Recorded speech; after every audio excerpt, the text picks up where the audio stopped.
Good morning, everybody.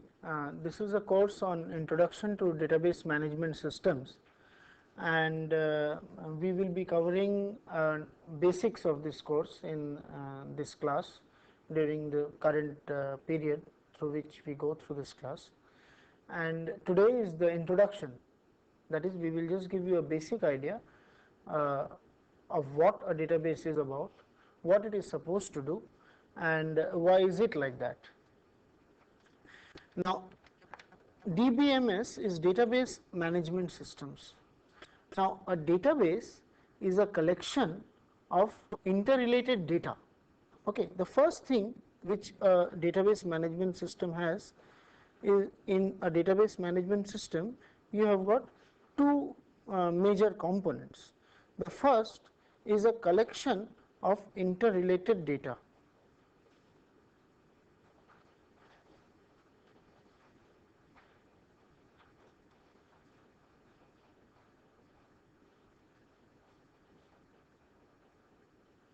Which is called the database. And second component, or a second major component of this database, is a set of software packages or a set of software tools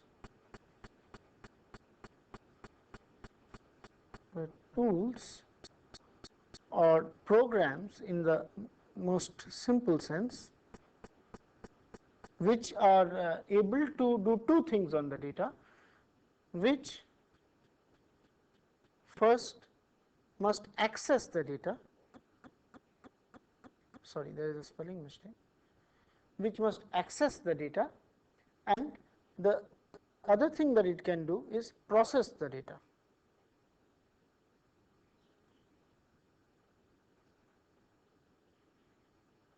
This data which resides in the database.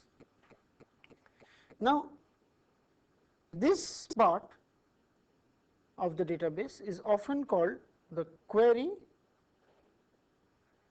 and update mechanism. So, in a database we have got two components. In a database management system, we have got a database which is a collection of the data, and second is a set of software programs or tools or programs which operate on the data. Now, it is important to understand that where this database management systems, how did this whole thing come up? Database management systems is nothing new. It has evolved over a long time because of the need for large scale software development. For example, a number of places require software to be developed and data to be stored, so that multiple users with multiple requirements can access that data, can use that data, and can process that data. Several examples of such applications will be important for us to study. I will just give you one or two examples of such information systems which require a database.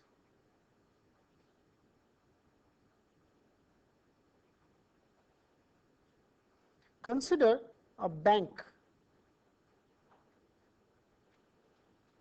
Now, in a bank you have got several accounts, you have got several deposits, you have got lockers, you have got check clearing, you have got checkbook handling, you have got several things like giving out of what do you have, things like demand drafts and many other things.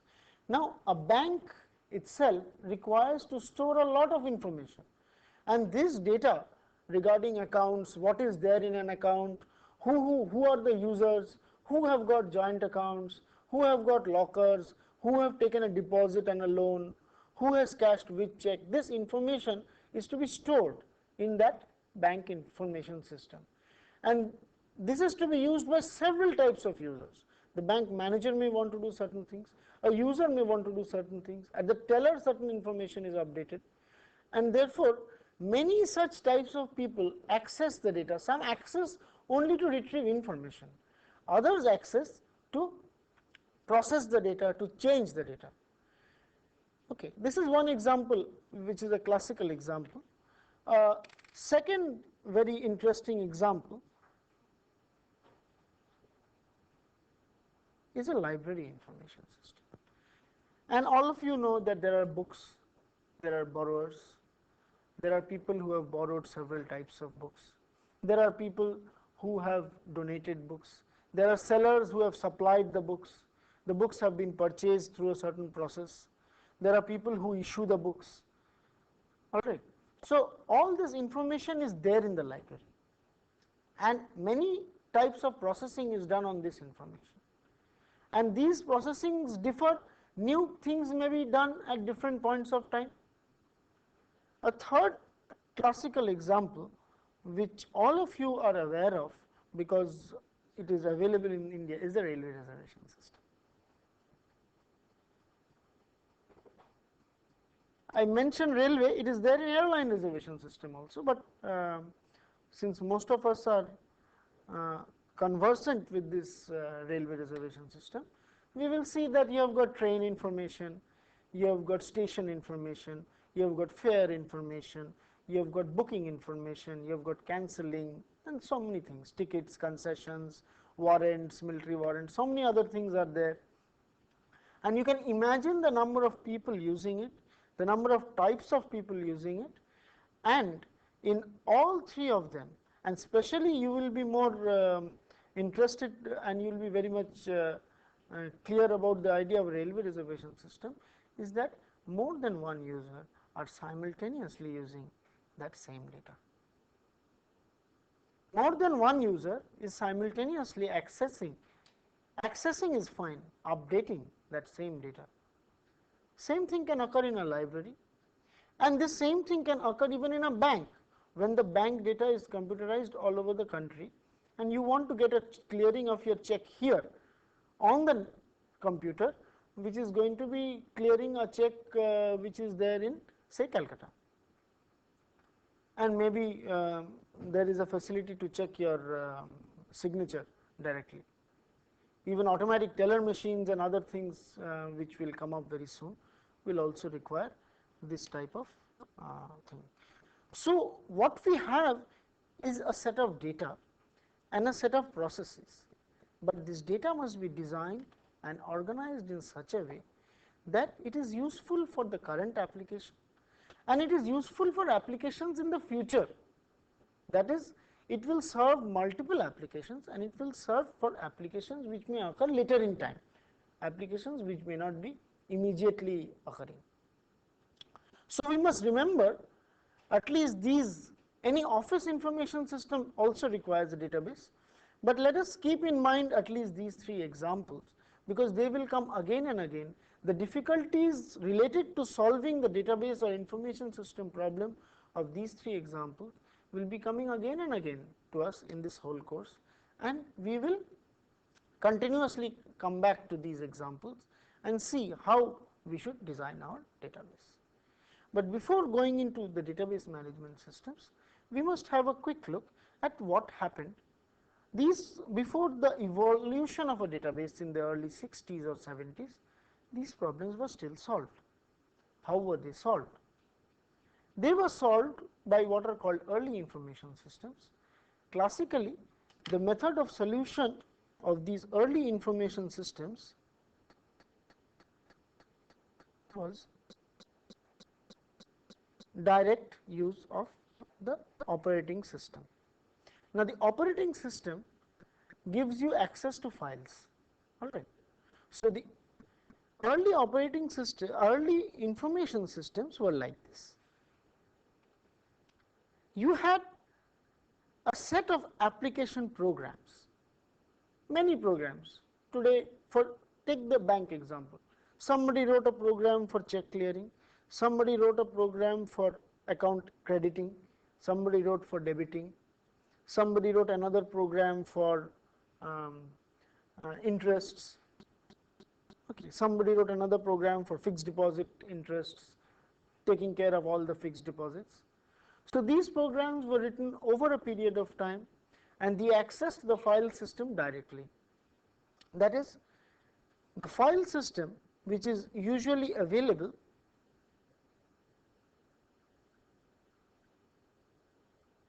in the computer operating system provides you a file system, every operating system, and this file system directly accesses what is called the disk, where all the data is stored. So you had this disk,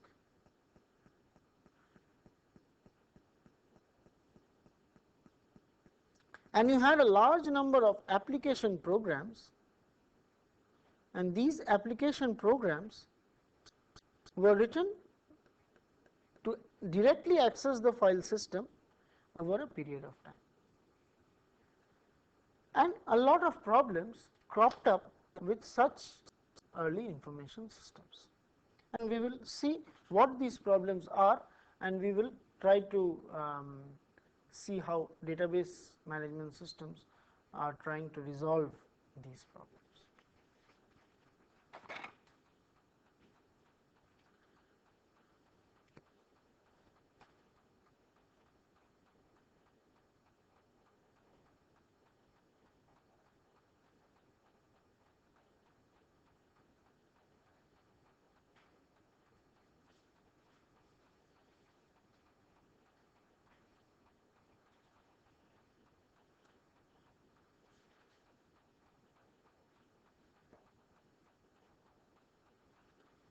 The first and most dangerous problem of such early information systems is the disorganized development.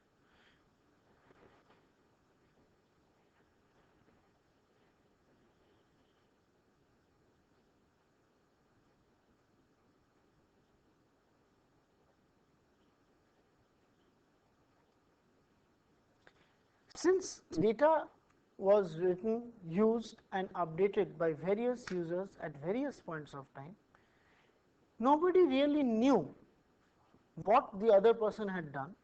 Even if documentation is there and standards of documentation were not well developed, even then it is not possible to write down the nitty-gritty of each and every program, and the software development does not allow you so much time to go through each and every program and find out what they have done. So first thing that happened was, whenever people wanted to use data, they really did not know which data was there, which data was not there. So they started replicating data. Data of the same type was there in different formats. Different data were there in different files in different formats. Today I wrote some program. I went and found that I required some information regarding pin codes of related to Kharagpur, so I wrote a program for pin codes for Kharagpur. Somebody went and wrote pin codes to find out addresses of all people who are living in Calcutta. Somebody went and wrote another program to find out all addresses of all people who are living in a place called X, where X is a parameter. So people started writing out various types of programs over time, and the problems which came up were data isolation and data redundancy. The relationship between the data became unknown, lost, and data became replicated in different formats. This is the core reason related to disorganized development. And it is not that if there was organization in the development it would have been done. It is an inherent problem because there was no conceptual build-up of what information I want. There was no formalization of what sort of information I really want. And this data isolation was and data redundancy were two major problems which cropped up here.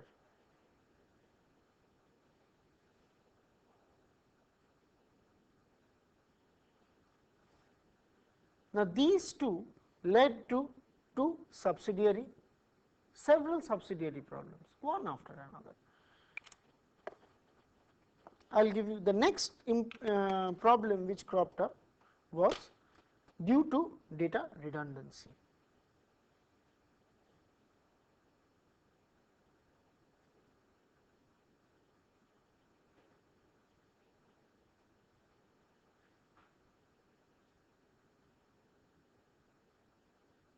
Inconsistency.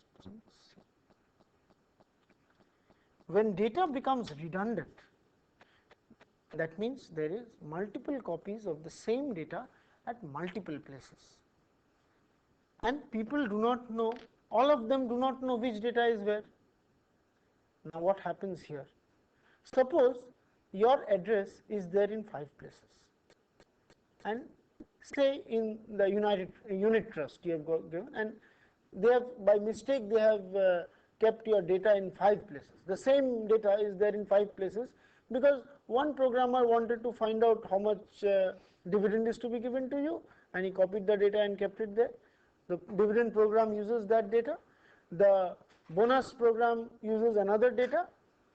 Therefore, data is there in 5 or 6 different places, and because it is there in 5 or 6 different places, one program which updates on that data may make it inconsistent. One program, suppose one program changes the data, okay, changes your address. Now your address is there in 5 places. So how will your this affect your address? Your dividend program will calculate your dividend from your information and send your dividend to some address, and your address may have been changed there, but the place where your bonus certificate is to be issued, there the address may not have been changed. Because of this replication of data, the data becomes inconsistent.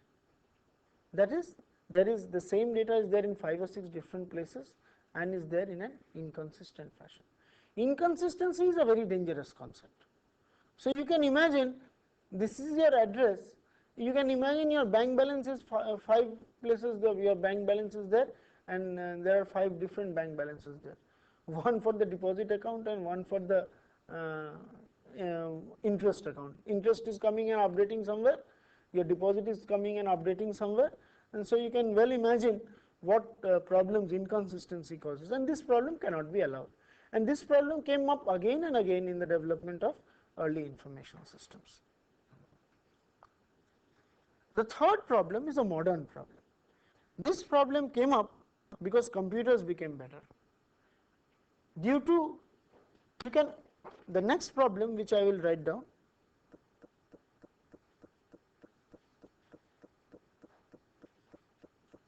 is a problem related to concurrency. Concurrency means that 5 or 6 people are updating that same piece of information at the same point of time, logically or physically at the same point of time. Now that comes due to time sharing. I hope you understand what is time sharing. In time sharing, even if there is one processor, different logical processes or users are there who are going to use that processor in slots of time. So everybody gets some unit of time, and that for that unit of time that person's job runs, then the job is suspended, and then the next job is picked up. This is a standard process which occurs in time shared operating system, and it is occurring in database problems as we discussed railway reservation system. You can see it, any reservation system, library information system, and so many other things. Now the question is, what problems does concurrency bring about? The problem of concurrency is that of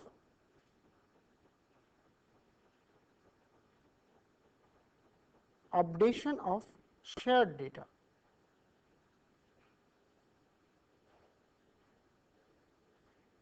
See, if data is not shared between 2 concurrent programs, they are not going to harm each of them in any way.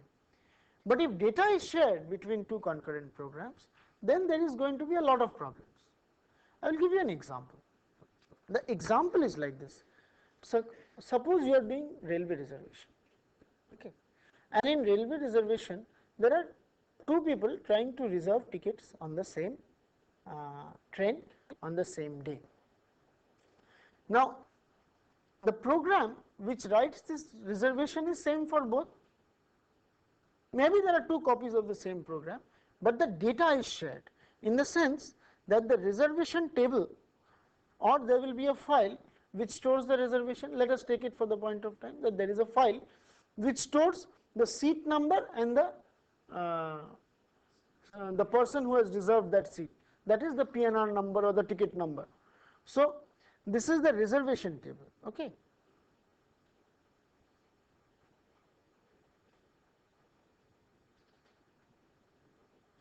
This reservation table is shared between people who are trying to book tickets from different counters from different parts of the country at the same point of time. So there are two commands, one to book and another to book a ticket. Now what is the problem of concurrency? Suppose this booking program is like this. It first checks if seat is available.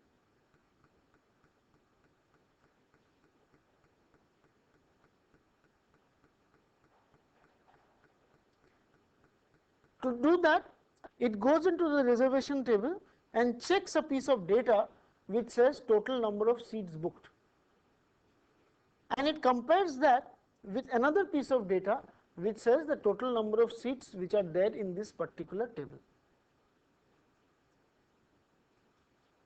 Second, if it passes through this test that seats are available, then it goes down and writes into a particular seat position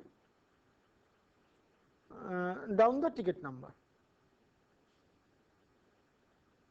for that particular seat.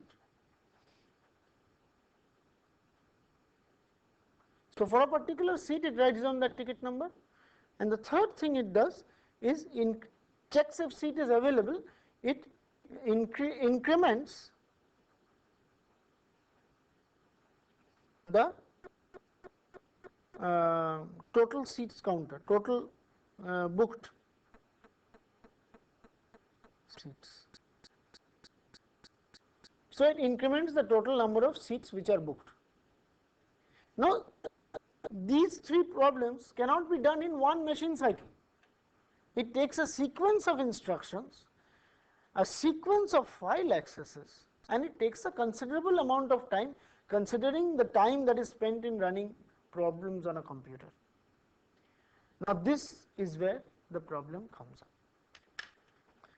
up. I'll give you an example. Two people have concurrently accessed this. One person checks this and finds seats is available.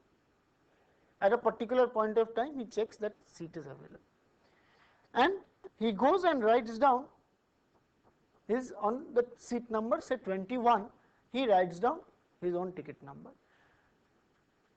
Now at this point of time, another person also accesses this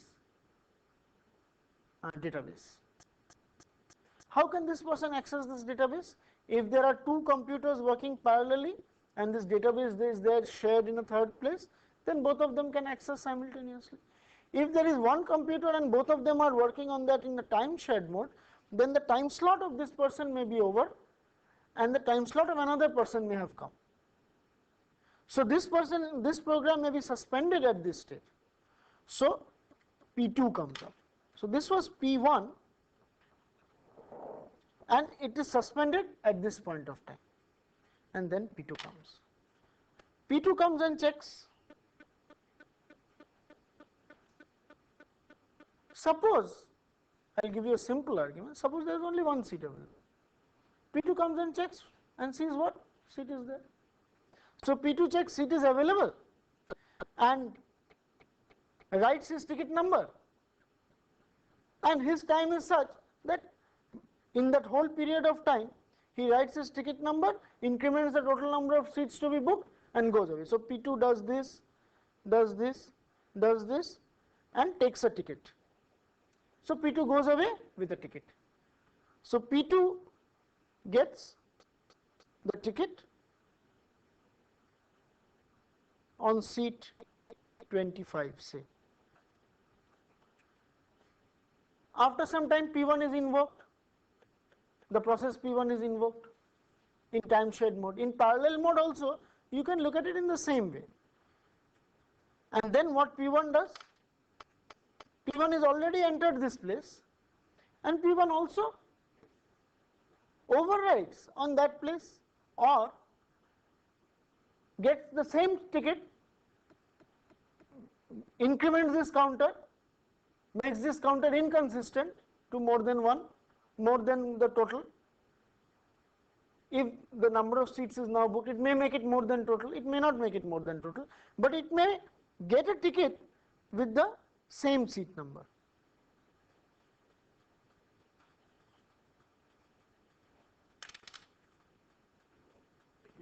P1. P1 may get it with the same seat number, and you've got two tickets with the same seat number.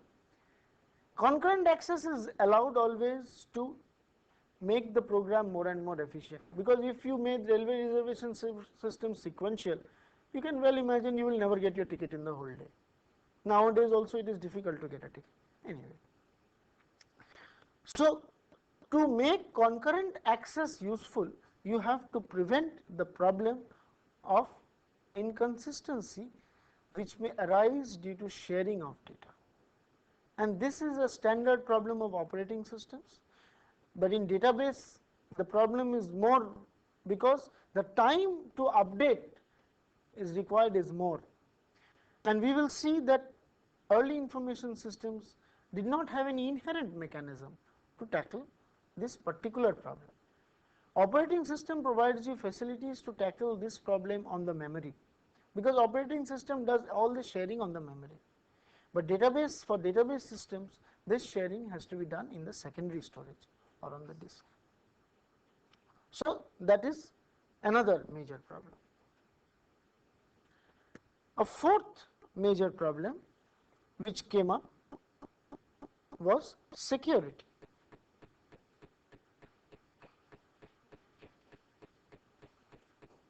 The problem of security. The problem of security is like this. The problem of you have designed the railway reservation system, and you have got the whole information of all the reservation system. So all the procedures are there, all the functions are there. Will you allow a person who is booking a ticket at the counter, who does that ticket booking for you, will you allow him to change the ticket number of even book tickets? You will not allow. Then everything can happen. If everybody can do everything at every place from every terminal, then you are going to land up in a big soup. In a bank, the teller person need not know what you have kept in your locker, what is your locker number. So the aspect of security is that since there will be many people who will be using the database, each people should be provided access to only what is required, not to the whole database. And this must be done in an integrated and a consistent fashion. This cannot be done in a disorganized way. Tomorrow I will try to give security to 5 people. If 5 people write the program at 5 different points of times in just writing some application program, then you just may not know who will really get into the system. You cannot even have an integrated method of blocking this process. So this is an aspect which has to be seen very carefully. And there is another concept called integrity constraints or constraints. What are constraints?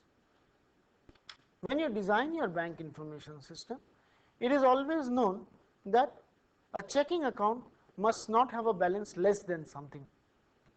That something may be defined again and again. Now when you are doing an updation, that is when you are withdrawing money, that check should be automatic there. Now this withdrawing of money may come due to various reasons, and this check should be automatically there. Now the system will specify various types of constraints. One of the constraints may be there cannot be an account number in a branch which does not exist. Suppose a branch is closed down. You must check that all the account numbers which were related to that branch are not there in the database. Because tomorrow, so if the branch account information is somewhere, all the branch information is somewhere, somebody closes down a branch by one program written in Calcutta, and the information regarding the accounts is stored in Delhi, and nobody knows what is the relationship between them, then this person will be withdrawing a lot of money and getting an account on a fictitious bank. So, all these are constraints which have to be specified when you design the database, and this early information systems found very difficult to tackle. So, the organization of the database slightly differs from the organization of the early information system, and that is what we will see now. In the early information system, we had an application program which was directly accessing the file, and that was accessing the disk. The database system is a layer in between these two, which really tries to organize the data, have a comprehensive view of the data, have all the types of problems removed at this stage, so that interaction with the operating system and the application program is now smoother.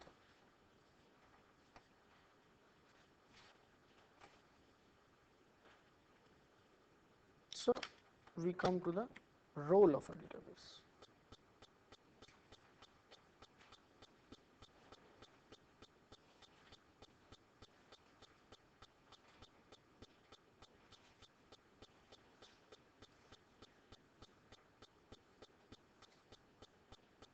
Schematically, a database program has got a set of application programs. These are application programs.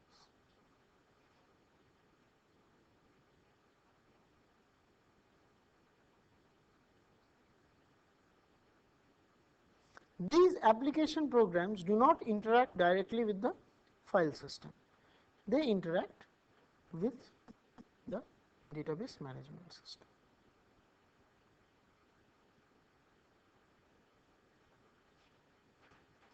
The database management system in turn accesses the operating system, and one of the main aspects of the operating system which it will require to access is the file accessing software. This is the file accessing software which is available, which may have to be written by the database programmer in many ways. Some file accessing, file handling aspects may have to be written.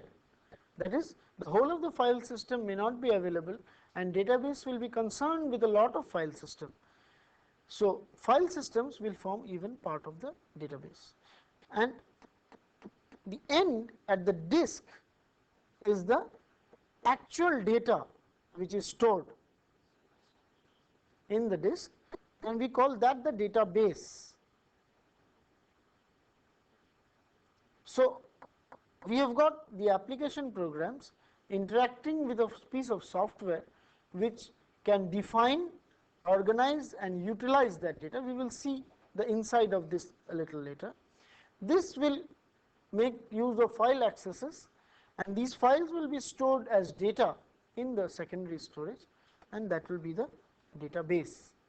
So, this is the very coarse view of what a database management system looks like.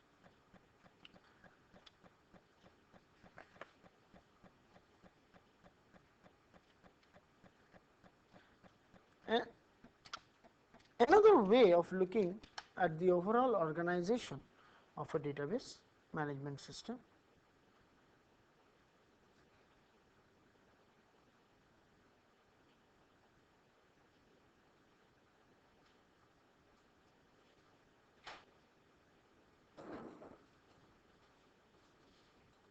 is from the point of view of the types of users and the types of things that are done. One, so we can also call it the levels of a database. A database can be broken up into several abstract levels. This is also called data abstraction.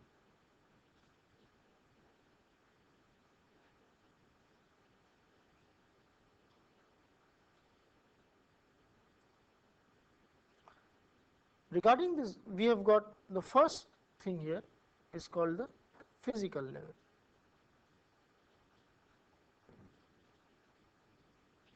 The physical level is what data is stored where, exactly how and where the data is stored in the disk.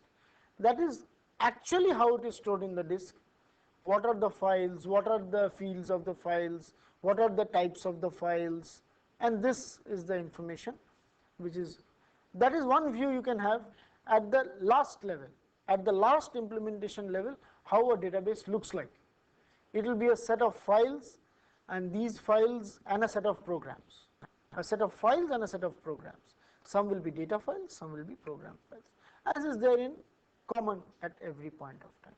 This was what was there in the early information system. It was a set of files and a set of programs. But this is what is the lowest level of the database.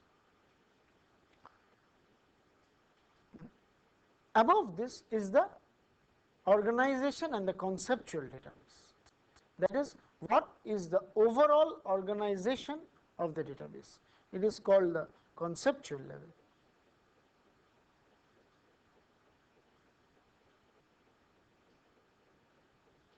The conceptual level is the overall organization of the database. That is, how the database is organized in an overall fashion.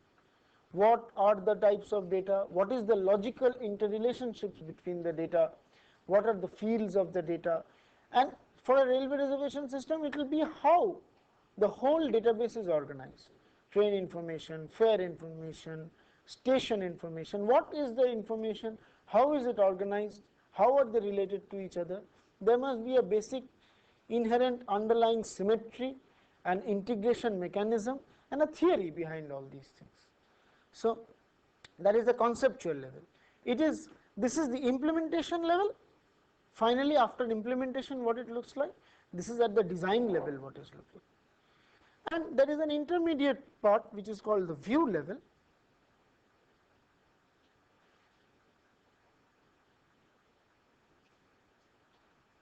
The view level is what the database, the conceptual aspect of the database as it looks to various types of users. For example, you may be in a bank, you may be a manager, accounts manager. It will look something, some portion of the database is available to you, and that is what is your view of the database. You may be bank manager, you will have another view of the database. This is the view of the database designer, the person who designed the whole database. He knows what is there everywhere. This is the administrator, the designer. So this is the view of the database administrator.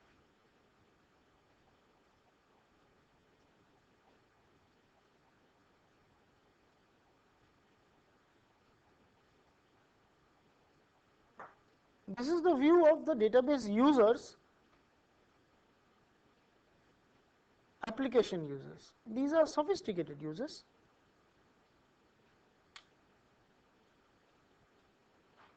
And at the last level, you can have the users view. This is a different type of users. Normally, you don't have this, but the difference between this and this is that this is terminal users, those who work only on menus. They can write no programs.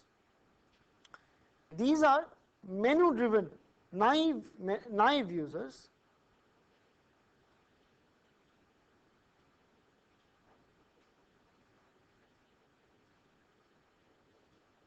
Who work only on certain types of menus. They cannot use any other thing other than menus. You can do programming at this level. Obviously, you can do a lot of programming at this level. You can do programming at this level, but this is that of a designer, and this is what will finally be generated after this conceptual level, and all programs will finally generate to this. Another important point regarding database, see, database is like programming a large information system. It is a method of organizing, programming, and defining a large information system. And in this particular situation, like in any programming language, you can define the types and then the variables. Okay, 5 variables may be of the same type. For example, you can define an integer, you can define a structure, and then you can define 5 things of the same structure. In database, you have got what is called a schema definition, which is the definition part.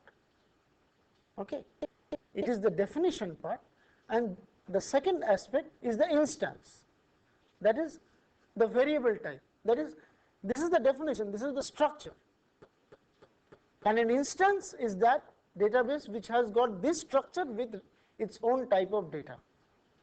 For example, all branch managers may have a particular type of a structure, but different branch managers will have different instances. They will have different instances of that same data. So you have got two types of things, a schema definition and an instance of a schema. This has to be remembered all the while. So we have got the concept of a schema and a concept of an instance.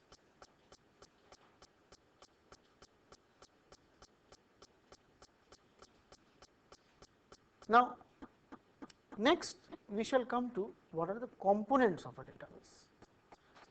Now, how do you define a database? How do you design a database? And how do you use a database?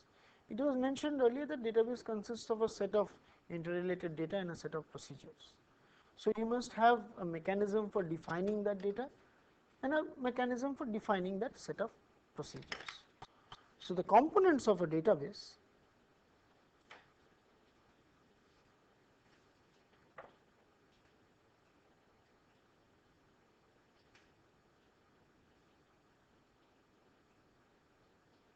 from a user's point of view, there are two major components. One is called a data definition language. Every database must have a data definition language,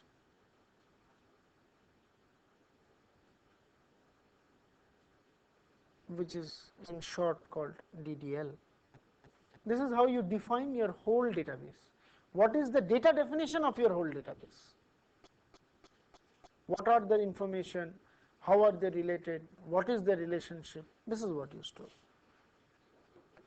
The second must be a set of functions or procedures which access and process, as we have seen. So for that you must have what is called a data manipulation language.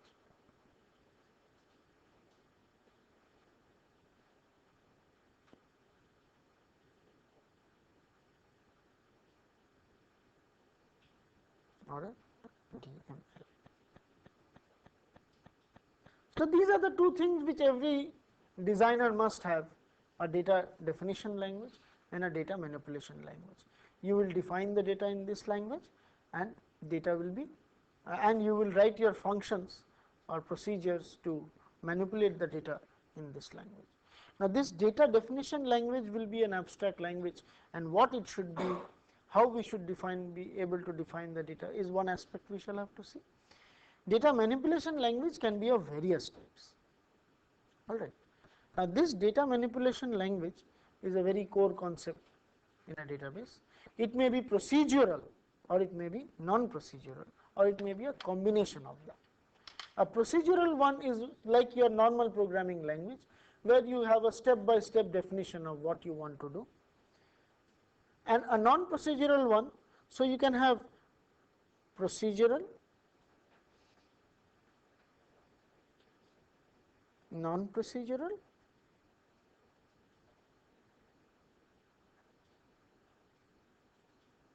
next. The basic job of a data manipulation language,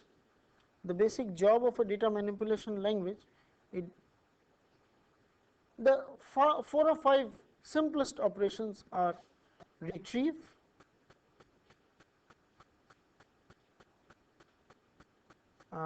insert, delete,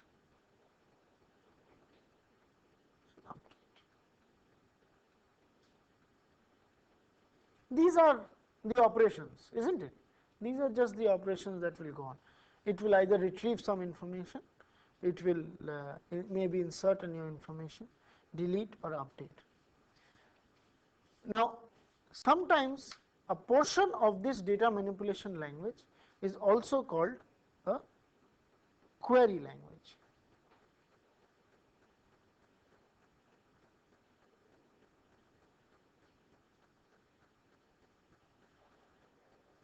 query language is a portion of the data manipulation language which really accesses and retrieves various kinds of information. And since retrieval of information, like in the library, you may want to know various things: who has issued what book, who has bought what book, which supplier has supplied what book, and all these things. Therefore, a query language is always there as a sub portion of a manipulation language. Right? So, a data manipulation language has got a sub portion which is a query language, and in a normal program where you do data manipulation, you can use parts of the query language. So, we will see what this query language is about.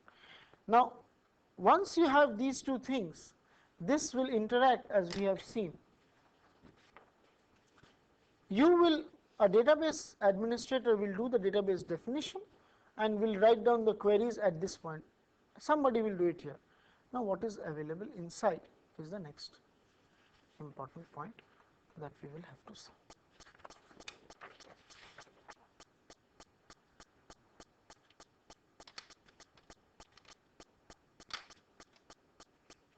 So, the first is the database administrator, who will, one important user is the database administrator, who will do what? He will define the database. The database administrator will define the database, and this database administrator will define the DB scheme.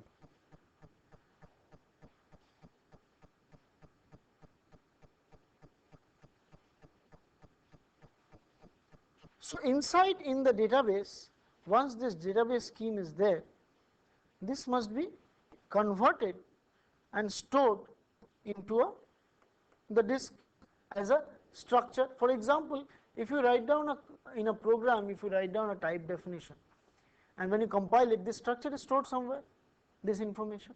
So, we have a DB compiler, database DDL compiler.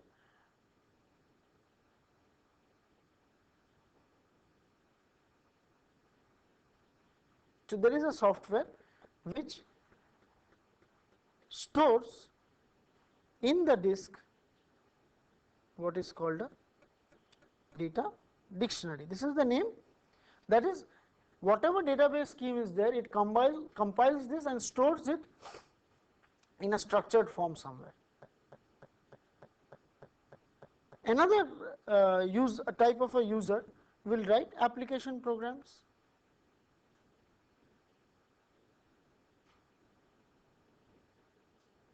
Now, these application programs will be written using the data manipulation language, and therefore, what you need is a DML compiler.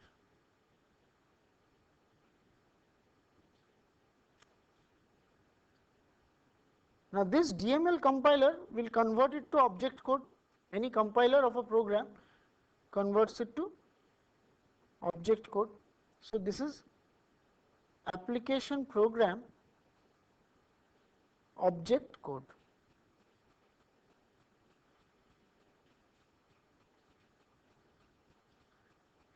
Now, this will have to interact with the file system. This object code will have to interact with the file system. Right.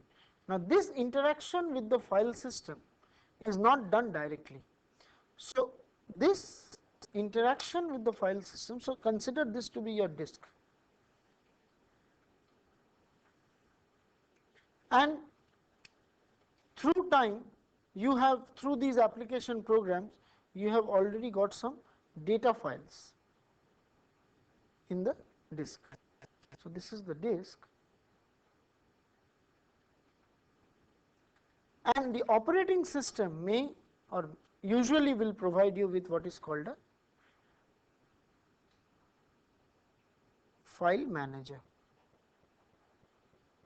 What does a file manager allow you? The file manager allows you access to data, and this data is accessed through, the files are accessed to read, write and all these operations which are provided by the operating system. Now, these will have to interact with the file manager and access the data. Now they must know which data to access. This data which has to be accessed will depend on the way the data is stored. The data is stored and defined. So this accessing of this whole data is controlled by what is called a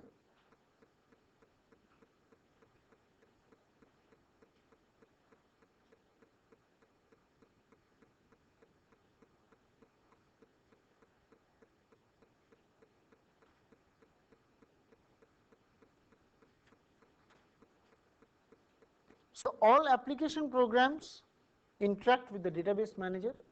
This database manager will do something, will be a set of programs which will be compiling, executing, editing, and whenever file access is required, it will access the files, but it requires to know the structure. It requires to know which file to access, what is the format of the file. All that details are available in the data dictionary. So data dictionary is stored from the DDL compiler. You have defined a database key, and from this all, what structure is your files, what are the format of your files, what are the fields of your files are stored in this data dictionary. This is the structure definition of your database, translated at the physical level. So this database manager will get this information and then know, I want, because this application program will say I want the balance of this person. So to know the balance of that person, that the balance is stored in a file called accounts, and this accounts file, the third field is balance, and the third field balance is a field of 10 characters, 10 places of decimal, okay, a numeric value. So that will be gathered from here. This gathering, this application program will just say balance from this database, the accounts data I want. So that will have to be converted to file system commands exactly, and that file system command translation is done by the database manager. Other than this, you can give what are called queries. These queries, as we have seen, are just certain retrieval commands, and these queries will have a query processor. We will slowly see what queries are, and application program may have embedded queries. So application program may require the query processor to process the queries, and this will interact directly with the database manager. This is what the core of the structure of a database looks like, and this is what is that internal mechanism which we were talking about. The role of a database manager is very significant, and we will quickly discuss that.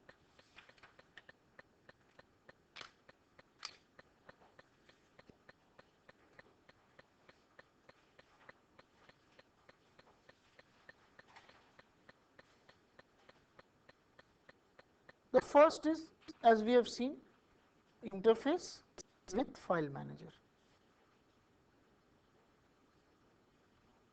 The second is integrity constraint enforcement. Whatever are the integrity constraints which are defined here will have to be checked. All backup and recovery are checked here. The concurrency control is checked here, and many other things which are problems of standard file systems are all controlled by this database manager. Concurrency control and all these things. So we will see what these problems are and how they are to be solved by the database manager at various points of time. So we will terminate this part today, and we will continue with an introduction tomorrow to see what are the slightly more detailed roles of these database management systems and what are the types of things that are done in a database.